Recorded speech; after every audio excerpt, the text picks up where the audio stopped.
Welcome one, welcome all to the UKBBL show. We are currently reviewing, I believe, week 6 or week 5. I believe this is week 6 we're reviewing, and week 7 has now begun. So it is obviously a Thursday, so some matches have been played in week 7. And there are some clear favourites now for the playoffs, definitely. We take a broad overview of the league, look at what's happening. We pay special attention to any stories and exciting things that have happened, any teams that have got completely battered. It's always good to see them. Last week's show hasn't gone up on YouTube yet, guys. There's been a bit of a delay. Murloc Joe's been really busy and not so well at the moment, so the YouTube editing's been a little bit behind. We'll endeavour to get last week's show up by the weekend, and we'll go from there. Let's jump over and have a look at the league table then, see what's been happening. We've got some clear favourites now in each group. We can see what the Premiership looking like. Uberwald United pretty much guaranteed Premiership Blood Bowl next season. And the same goes in Group B for the Forest Elves and the Caldan Corsairs. Unless results really go another way, no one's catching them. I mean, these guys, they have the Lorenzo's Legends have a game in hand, but Uberwald United are 6 points clear at the moment. So they're almost guaranteed Premiership Blood Bowl, I would say. We know Bleeding Hippie is a very competent coach. It's very unlikely he falls behind. The Caldan Corsairs, one of the few teams with a 100% win record still, with quite a basic team. It's quite impressive what he's achieved. There are a few other 100% win rate teams as well.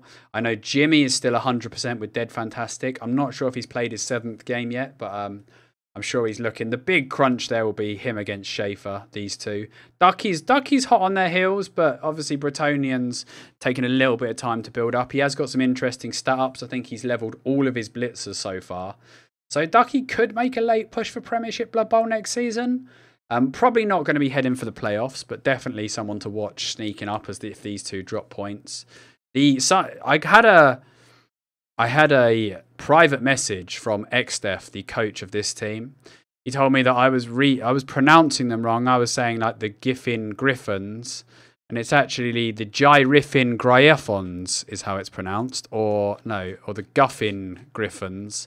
I think it's going to become a running joke that I get the name wrong even more each time. Joram Rat is in the conferences. The conferences are not on the charts yet. I think it's a separate feeder division. Down in Group K, the worldwide blocking crew, we're waiting to see what happens in their match day 7, but they have got that 100% win rate, one of the few teams that still has it. So I think there's 3 teams remaining with a 100% win rate. None of them have played their match day 7 yet, so very interesting. These Forest Elves. In Group D, I'm still just about holding on to 2nd, although I do know that I think the Lizards here and Prees has won, so they will leapfrog me. I will need a result when I play my match against Raw Sewage to keep up my push for Premiership. The Arboreal Ace is out in front.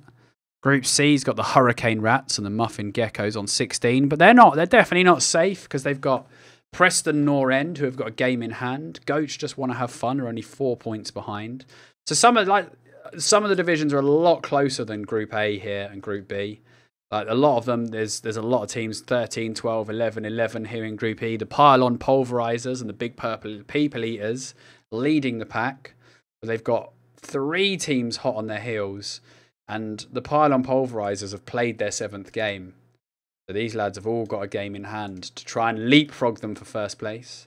Group F is wide open as well, 13, 12, 12, 10. Even these 9-point guys have got a chance of getting up there. Group G, 3 teams right at the top. Jerbe's Pros at Dying, pretty solid record on his Norse. You've got Rotten, Not Forgotten, and the Black Star Crusade also in contention. Black Star Crusade with the best chance of catching the other 2. Only 1 point behind 2nd place at the moment. But the Corn Warriors in the hands of Stuart DDJ, you don't expect them to drop many points in this season. I don't know how his War Dancer's looking. That's always the keen one. So he's got a Tackle Strip Ball and a Juggernaut Strip Ball War Dancer. Interesting to take Juggernaut on a doubles. As his first skill, I kind of would have expected to see Frenzy after Juggernaut, but there you go. It just seems like that's what he wanted to do. Maybe to counter Wrestle or whatever, or to get those surfs. We shall see. The top 2 from each division will be in the Premiership next season. Everybody else will go into the normal tiers.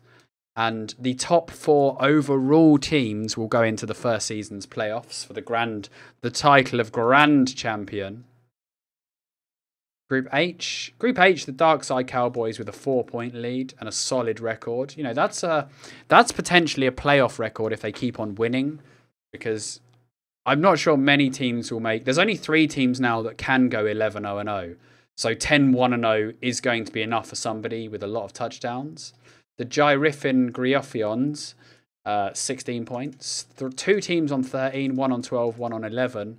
Also, they've played their 7th game and served stubborn death, whereas the Unwanted Underlings, mostly friendly and wrestle into the top, all have a game in hand here.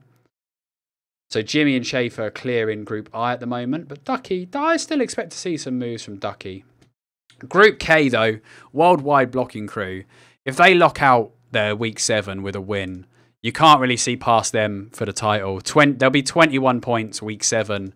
Their closest rivals will be 16 if they win.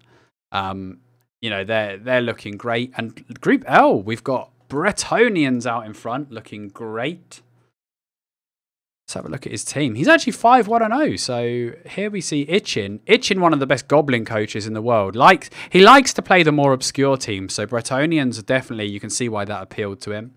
He's got a couple of Blodge Blitzers, one with sure hands. And he's got an Agility 4 guy, which is definitely helpful, and a guard.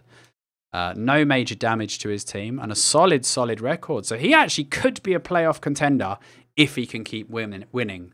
However, he's got a fair few elves in his group. He's got some Skaven. There's dwarfs. I don't know how Bretonians don't do bad against dwarf because of 4 wrestle to like bring people down if they need to. The Nausicaa Budgie Smugglers they started really solid on 4-0-0, and they've dropped points in their last 2 games. Still in contention for Premiership next season, but they've got the Lancashire Not Pots, Protoss Deathball, and straight out of Swampton. Wow, that's some great names. There are some great names. Group K wins the award. If there is an award in UKBBL for the best named teams, it's Group K, isn't it? Worldwide Blocking Crew is good. It's not amazing, but it's a solid name. The Nausicaa Budgie Smugglers, great name. The Lancashire Not Pots, tribute to his halfling team, the Lancashire Hot Pots, or her halfling team, rather. It's Corkir from Blood Bowl 1. Protoss Deathball. Clearly, we've got a StarCraft 2 fan in the house. Straight out of Swampton.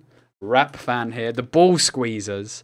Shadows of Tartarus is a famous Blood Bowl team, I believe.